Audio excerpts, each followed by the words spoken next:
નમસ્કાર દર્શક મિત્રો, એસડી ન્યૂઝ ગુજરાતી ચેનલ પર આપનું સ્વાગત છે અને હું આપની સાથે વૈશાલી પુવારુ કરીશું નજર આજના સમાચારો પર। ડાંગ જિલ્લાની પાવન ધરતી પર શ્રાવણ માસનો મહિમા ઉજવતો એક અનોખો કાર્યક્રમ યોજાયો। શ્રાવણ માસના પવિત્ર પર્વમાં વાસુરણા સ્થિત તેજસ્વીની સંસ્કૃતિ ધામ ખાતે 5 દિવસીય એડવાન્સ ધ્યાન સાધના શિબિર યશસ્વી રીતે સંપન્ન થયો। બમ બમ બોલે એવા નાદ સાથે સમગ્ર ધામ સત્સંગ અને સાધનાથી ગુંજી ઉઠ્યું।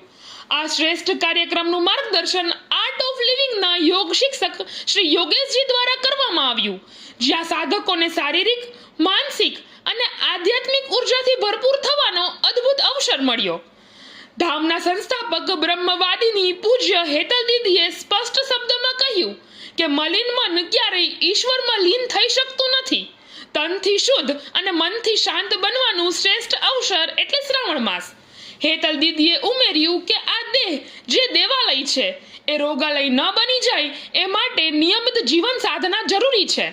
શિબિરમાં સહભાગી બનનારાઓએ સાત્વિક આહાર, સંતુલિત વિચારો અને સફળ જીવનશૈલી વિશે ઊંડાણપૂર્વક પ્રાયોગિક માર્ગદર્શન મેળવ્યું।